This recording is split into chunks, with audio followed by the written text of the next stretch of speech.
কথাবোৰ চিধা আছে হা কথাবিলাক আমি একা ৰসৰাজৰ মালিক বহি আছে সেই ৰসৰাজৰ মালিকক মই আজি সুধিছো যে ইয়াত ইমান কোটি কোটি টকা ঘটিলে আপোনাৰ দোকানত এটা অসমীয়া ল'ৰা এমপ্লয়ী আছেনে আপোনালোকে কিন্তু জাতিৰ প্ৰতি কোনো দায়বদ্ধ নাই আজিলৈকে ৰসৰাজে শিৱসাগৰৰ কাৰণে কিবা কৰিলেনে একো নকৰিলে আপুনি আহিছে স্বাগতম জনাইছো ইয়াত কিহৰ এটা প্ৰস্তাৱ লোৱা হয় ভোজপুৰী ছাত্ৰ সন্থানে কি সেইটো বেন কৰিব লাগে ভোজপুৰী ছাত্ৰ লাগি নহ'ব নচলিব আৰু এই ভোজপুৰী ছাত্ৰ লাগিলে বুলেট লৈ ইয়াত ফুট লগাই যিটো গতিত ৰাস্তাত যায় মই নিজে স্কুটি চলাই আছো তেতিয়াহ'লে বুলেট চলাব পৰা হ'লে ষ্টুপিড ইয়াত নহ'ব ইয়াত নহ'ব আৰু চেম্বাৰ্ছ অফ কমাৰ্চ ভংগ কৰি দিয়া হ'ব ইয়াত খিলঞ্জীয়া মানুহ চেম্বাৰ্ছ অফ কমাৰ্চৰ সভাপতি সম্পাদক হ'ব কৰ ৰাজস্থানৰ মানুহ ইয়াত আহি চেম্বাৰ্ছ অফ কমাৰ্চৰ সভাপতি সম্পাদক হ'ব এইবোৰ নচলিব গুণ্ডামি নচলিব আৰু শুনক মই একদম চিধা চিধি কৈ দিছো মোক না মই ইলেকশ্যন খেলিম না মোক মাৰোৱাৰী মানুহৰ ভোট লাগে না মোক বিহাৰী মানুহৰ ভোট লাগে না মোক বঙালী মানুহৰ ভোট লাগে মই এইবিলাকত নাই আৰু এটা কথা একদম স্পষ্টকে মই আপোনালোকক কৈ দিছো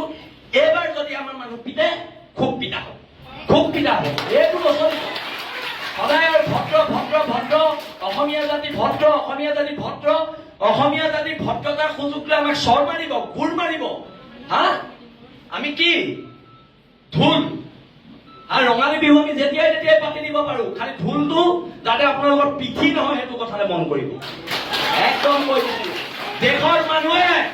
দেশৰ মানুহে গঢ়িত পিটি ল'ব জানে হেংদাং বৰটোপ ঠাল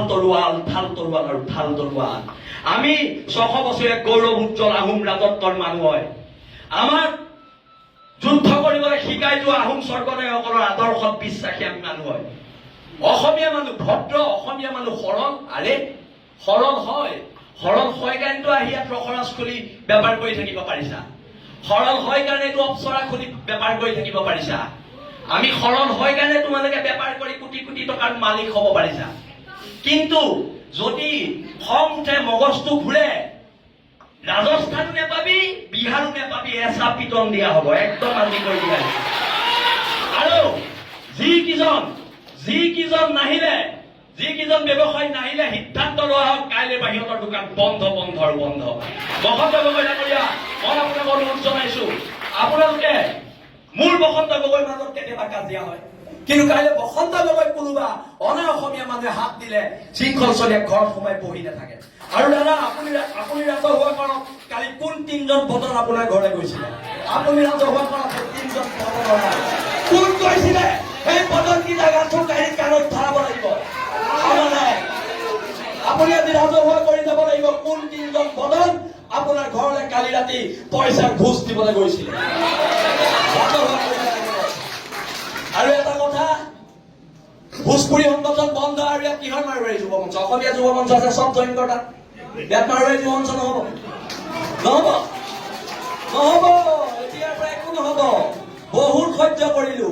চব মাৰোৱাৰী যুৱ মঞ্চৰ নাম মাৰোৱাৰী সমাজে নিজে গৈ পেলাই মোহাৰিব লাগিব কলা ৰং লৈ সেইটো প্ৰস্তাৱ লোৱা হওক ভোজপুৰী ছাত্ৰ সন্থাৰ নাম কলা ৰং লৈ ভোজপুৰী ছাত্ৰ সন্থাই য'ত লিখা আছে চব মোহাৰিব লাগিব সেইটো প্ৰস্তাৱ লওক একদম হয়নে ৰাইজ আমি ইয়াৰ ভূমিপুত্ৰ মানুহ তহঁতৰ চৰবোৰ খাবলৈ আমি ইয়াত জীয়াই থকা নাই চৰবোৰ খাবলৈ জীয়াই থকা নাই আৰু আমাৰ চৰকেইটা বেংগলী ফেডাৰেশ্যন বন্ধ কৰা হওক এইবোৰ অসমত নচলিব উজনি অসমলৈ নচলিব দিয়া নহ'ব এইখিনিকে কলো মই কথাবোৰ ক'লে বিতৰ্ক হয় মই কথাবোৰ ক'লে মোক গুণ্ডা বুলি কয় কিন্তু যদি মই আকৌ কৈছো যদি আমি গুণ্ডা হয় মোৰ নিচিনা গুণ্ডাৰ সমাজৰ প্ৰয়োজন আছে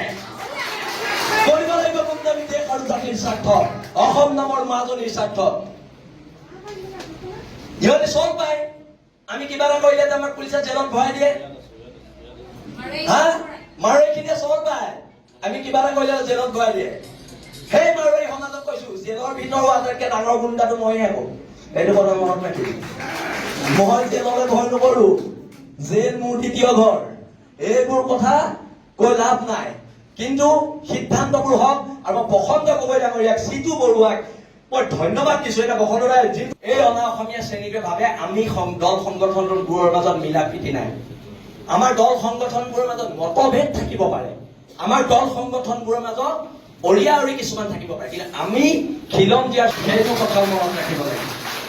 আৰু প্ৰস্তাৱ এটা একদম লোৱা হওক, আজি ৰখাজৰ মালিক থাকোঁতে লোৱা হওক, অহা 7 দিনৰ ভিতৰত ৰখাজত 20টা খিলঞ্জীয়া ল'ৰা দিব লাগিব, নহ'লে ৰখৰাজ বন্ধ কৰি দিয়া হ'ব ৰখৰাজ। এতিয়াৰ পৰা নচলিব। আৰু বসন্ত দাই আহোঁতে কালি আমাৰ ল'ৰাখিনিয়ে যিদৰে দোকানে দোকানে সোমাই চিঠি দিয়াৰ পিছত মাত্ৰ মুষ্টিমেয় 7-8জন মানুহ আহিছে, মানে কি আমাক অপমান কৰা হৈছে? হা, আমাৰ খিলঞ্জীয়া মানুহখিনিক অপমান কৰা হৈছে,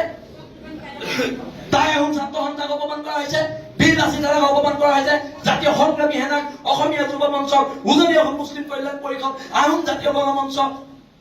অনুসূচিত জাতি ছাত্ৰ সন্থা, চবকে অপমান কৰা হৈছে। কথা টকাৰ জোৰত যি ইচ্ছা তাকে কৰিবি, এইবাৰ পৰা নহ'ব, সংগ্ৰাম হ'ব। আৰু এটা কথা, যদি শিৱসাগৰ জ্বলে গোটেই অসম জ্বলিব, সেইটো লিখি ৰাখক। আমি শিৱসাগৰীয়া হওক। এইখিনিকে ক'লো, মোৰ চমু বক্তব্য সামৰণি মাৰিছো। আগতে কওঁ যদি কিবা ভুল হ'লে মোক মাফ কৰিবা, আজি মই মাফ নোখোজো। আজি মাফ খোজাৰ সময় এই অনা অসমীয়া মানুহ।